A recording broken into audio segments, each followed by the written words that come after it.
अस्सलाम वालेकुम दोस्तों, मैं हूं शाहिद हुसैन। उम्मीद करता हूं आप सब खैरियत से होंगे। मेरा यूट्यूब चैनल और फेसबुक पेज देख रहे हैं। इस वीडियो में आज सबसे जो खबर जेर गर्दिश है, दो कौमी क्रिकेटर्स की जानिब से ट्वीट किया गया, सोशल मीडिया के ऊपर इजहार किया गया कि सिंध पुलिस सबसे बड़ी रिश्वतखोर है, करप्ट है। और न सिर्फ पुलिस करप्ट है बल्कि पूरे के पूरे सूबे को चार्जशीट किया गया। न सिर्फ 6 करोड़ के जज्बात को बदलू किया गया बल्कि पूरे सिस्टम को खटारा, नाकारा, रिश्वतखोर और बदउनवान करार दिया गया इन कौमी क्रिकेटर्स की जानिब से। आपको मालूम है कि जैसे ही उनकी सोशल मीडिया के ऊपर पोस्ट जो वायरल होती है, उसके बाद फिर कौमी मीडिया पूरा सुबह से लेके इस वक्त तक जो है वो पूरे सूबे की पुलिस को चार्जशीट कर रहा है, संगीन नौयत के इल्जाम आयद कर रहा है। गो के इन ट्वीट्स के ऊपर, इन खबरों के ऊपर नोटिस लिया गया है। गो के पुलिस की जानिब से जो है वो एक्शन लिया गया है और जिम्मेदार जिनके ऊपर इल्जाम है उनके खिलाफ कार्रवाई भी कर दी गई है। लेकिन अवाम के जज्बात क्यों मजरूह हैं? हमारा ताल्लुक भी पंजाब से, लेकिन सिंध में रहने के बावजूद हमें क्यों ये बात बुरी लगी कि कौमी क्रिकेटर्स की जानिब से इस किस्म का इजहार कि रिश्वत पुलिस ने ली, मुबैना तौर पर अगर रिश्वत ली तो, लेकिन उसके बाद फिर इस बात का कि हम खुशकिस्मत हैं कि हम सिंध में नहीं पंजाब में रहते हैं। तो ये क्या वजह है, क्यों इस तरह की बातचीत की गई? अवाम के जज्बात या सहाफियों को या जो भी यहाँ पे सिंध में रहने वाले उनके जज्बात क्यों मजरूह हुए? मैं पूरे फैक्ट्स और पूरे हकायक आपके सामने रखूंगा ताकि आपको अंदाजा हो जाए कि कौमी क्रिकेटर्स गलत हैं या पूरे सूबे की अवाम, सूबे की डिपार्टमेंट्स, पुलिस या दीगर इदारे गलत हैं। आपको पूरे हकायक से जो है वो अंदाजा हो जाएगा। सबसे पहले मैं उनके जो ट्वीट्स हैं उनका मतलब पढ़ता हूँ, आपको पता है। फिर उसके बाद ट्वीट्स के ऊपर जो ट्विस्ट दिया जाता है हमारे मीडिया हाउसेस की जानिब से, वो कहते हैं कि वो तो और ही सुभान अल्लाह। कुछ मीडिया हाउसेस की जानिब से जिसमें रिश्वत बटोर लो, रिश्वत ली, रिश्वत बटोरने की मशीन, करप्ट नासिर और इस तरह पुलिस के बारे में पूरे दिन से चल रहा है। उसमें लिखा गया कि सिंध पुलिस के जो थाने जाने की धमकी देकर, सिंध पुलिस ने थाने जाने की धमकी देकर कौमी क्रिकेटर से रिश्वत वसूल कर ली या बटोर ली।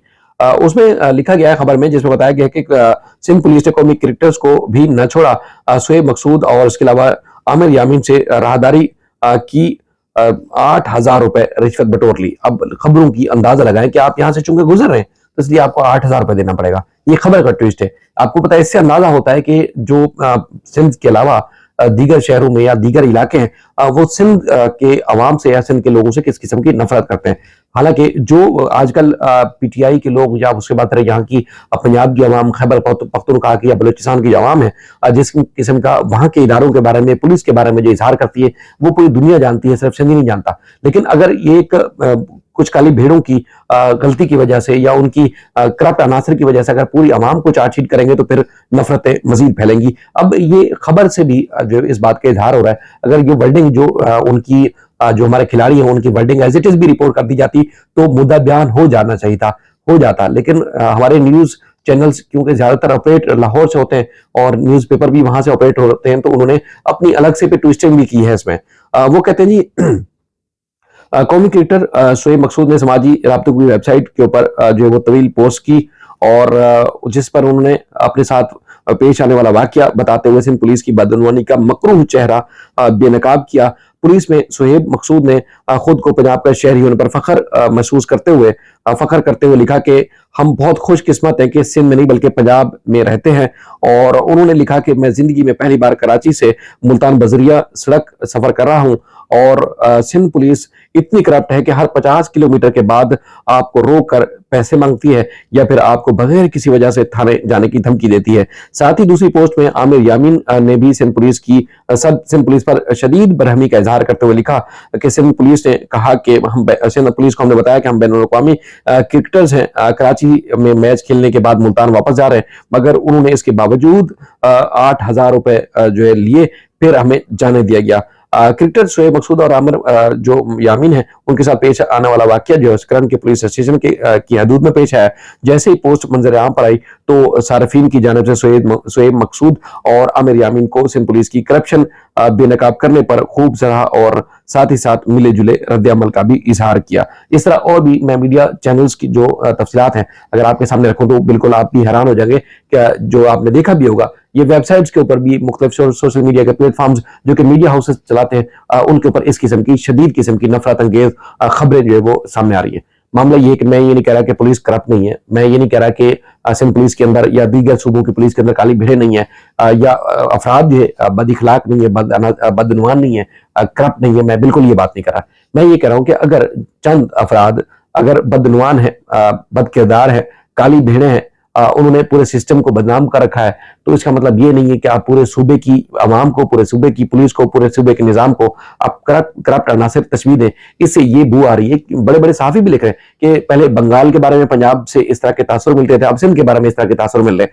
लेकिन मैं आपको वसूख से कह सकता हूं कि अगर 6 करोड़ आबादी है सिंध की, तो तकरीबन 3 या 2.5 करोड़ के करीब दीगर सूबों से जो लोग यहाँ मुकीम है साल साल से, वो यहाँ आबाद हैं। अगर सिंध इतना करप्ट है, सिंध इतना बदनवान है, सिंध इतना जो है वो गया गुजरा है, सिंध में किसी किस्म की सहूलियात नहीं है, रोजगार नहीं है, बदनवानी है, करप्शन है, लूट मार है, सेहत और तालीम का निजाम नहीं है, यानी कि किसी किस्म के वसाइल नहीं है। पंजाब में जो है वो दूध और शहद की नहरें बह रही हैं, वहां हर किस्म के वसाइल हैं। तो फिर पंजाब सबसे ज्यादा, सिंध में मुकीम है पंजाब की अवाम, और उसके बाद खैबर पख्तूनख्वा और उसके साथ साथ बलूचिस्तान की अवाम और कश्मीर और दीगर इलाकों से भी यहाँ पर सिंध में मुकीम है। तो अगर इतना ही सिंध के लोग करप्ट भी हैं, बदनवान भी हैं, उसके बाद फिर लूट घसूट भी करते हैं, सहूलियात भी नहीं है, तो फिर आधे से ज्यादा पंजाब यहाँ क्यों आबाद है। लेकिन चले ये भी मान लें कि जिस तरह मिला जुला रद्द-ए-अमल है कि ठीक है, रोज खबरें भी आती हैं जी, जिस तरह डीएसपी की खबर आई कि कुरंगी में ताजर के घर पर जो है वो पूरी पुलिस की पलटून के साथ जाकर जो है वो छापे के बुनियाद पर जो है वो डकैती मारी, मंजर-ए-आम पर आया, उसके बाद फिर मुकदमा दर्ज हुआ, गिरफ्तार हुआ। इसके अलावा रोज हम पंजाब पुलिस के, बलूचिस्तान पुलिस के, खैबर पख्तूनख्वा पुलिस की वारदातें या दीगर डिपार्टमेंट्स की वारदातें हम सुनते रहते हैं, उनके खिलाफ भी कार्रवाई आती रहती है। लेकिन कभी किसी ने ऐसा तासुर देने की कोशिश की कि उनके साथ, चूंकि वो वहां के रहायशी हैं, तो उनके साथ इस किस्म का फलाने इलाके में जो वाकया रूनुमा हुआ, वो जो है वो चूंकि वो लोग ही करप्ट हैं, उनका सिस्टम ही करप्ट है, सिंध ऐसा है या पंजाब ऐसा है, कभी आपने नहीं सुना होगा। लेकिन जो सबसे ज्यादा बदनवानी की, करप्शन की और उसके बाद फिर लाकानूनियत की आला मिसालें कायम की जा रही हैं आजकल में, हालिया दिनों में, तो सबसे ज्यादा वो पंजाब में तारीख रकम की जा रही है पुलिस और उनके इदारों की तरफ से। उसके ऊपर तो फख्र महसूस कर रहे हैं जी, हम खुशकिस्मत है कि हम सिंध में नहीं पंजाब में रहते हैं। तो जरा कभी उस पर भी मुंह खोल दिया करें हमारे कौमी क्रिकेटर्स हैं। और उसके बाद फिर खैबर पख्तूनख्वा में जो पुलिस कर रही है, एफसी दीगर इदारे करते हैं, उसके ऊपर भी उनको मुंह खोल देना चाहिए। फिर हमारे जो और जो क्रिकेटर्स हैं, कौमी क्रिकेटर्स हैं, उनको फिर उस बात पे भी मुंह खोलना चाहिए कि बलूचिस्तान में क्या कुछ होता है, वहां की निहत्ते आवाम के साथ, गरीब और लाचार आवाम के साथ, औरतों के साथ क्या क्या कुछ होता है। वो आपको सब कुछ नजर आएगा। क्या सिंध पुलिस जो है औरतों के बाल पकड़ पकड़ के घसीट घसीट के मार रही होती है, कभी आपने देखा? या कभी इस किस्म की करप्शन, बदनुमानी और लाकानूनियत देखी कि किसी के घरों पर चढ़ाई कर दी हो, किसी के घर तोड़ दिया हो, किसी के माल इमलाक को नुकसान पहुंचाया हो, किसी की फसलों को उजाड़ दिया हो, ट्रैक्टर और उसके बाद फिर दीगर सामान के साथ जाके आग लगा दी हो, कभी आपने देखा हो? लेकिन ये पंजाब में रोज हम खबरें देखते हैं, रोज जो है तारीखें रकम हो रही है। कभी हमारे कौमी क्रिकेटर्स को पंजाब की पुलिस या पंजाब के निजाम के ऊपर भी बात करनी चाहिए। लेकिन मैं एक बार फिर कहूंगा कि जिस तरह चूंकि सिस्टम है, एक सिस्टम में एक लहर दौड़ रही होती है। अक्सर हम कराची में जो हमारे साथी दोस्त हैं, हम बैठते हैं कि अगर देखें सबसे ज्यादा जो अगर शहर को या आपने पूरी दुनिया के सामने अगर गंदा पेश करने की कोशिश करते हैं, तो हमारे यहाँ साफी हजरात पेश करते हैं। सबसे ज्यादा रोजगार कराची में है, सबसे ज्यादा एक मैकेनिज्म, सबसे ज्यादा साफ सुथरा, सबसे बेहतर तरीका जिंदगी है वो कराची में। कराची के अलावा कहीं भी आपको पूरे शहर में, पूरे मुल्क में नहीं मिलेगा। तो लेकिन सबसे ज्यादा जो खबरों में तासुर दिया जाता है, खराब पेश करने की कोशिश की जाती है, सबसे ज्यादा कराची को आपको जो गंदा दिखाते हैं। यहाँ आपको कुत्ते के काटने की खबरें सबसे ज्यादा मिलेंगी, यहाँ पर आपको डकैती, राजनी और इसके अलावा दीगर संगीन नोयत की खबरें सबसे ज्यादा कराची में मिलेंगी। तो कहने का मकसद ये कि थोड़ा सा हमें अपना भी हिसाब करना चाहिए। दूसरा ये है कि जो काली भेड़ें हैं उनके खिलाफ आईजी सिंध ने एक्शन लिया, 4 पुलिस एहलकारों को मौके से गिरफ्तार किया गया, 2 जो जिम्मेदार ठहराए गए उनके खिलाफ कार्रवाई की गई। इसके अलावा दीगर जो खबरें आती हैं, जो इल्जामात आते हैं, उनके खिलाफ भरपूर किस्म की कार्रवाई भी होती है। ऐसा नहीं है कि उनको सस्पेंड कर देते, उसके बाद फिर पंजाब में जिस तरह कहा जाता है कि बल्कि उल्टा अवाम को ही उल्टा करके लित्तर मारे जाते हैं। सबसे ज्यादा खबरें पंजाब से आती हैं, बल्कि वीडियोज और चीजें भी मंजर-ए-आम पर आती हैं। क्रिकेटर्स को कम से कम कौम से माफी मांगनी चाहिए, खासतौर पर सिंध के अवाम से उनको माफी मांगनी चाहिए कि सिंध लफ्ज इस्तेमाल करके आपने पुलिस की तौहीन नहीं की, आपने पुलिस डिपार्टमेंट की तौहीन नहीं की, बल्कि सिंध के अवाम की तौहीन की है, सिंध के लोगों की तौहीन की है। मजीद मामले में जो भी पेशरफ्त होगी, जो भी मामला होंगे, आपके सामने रखते रहेंगे। अपना ख्याल रखिएगा।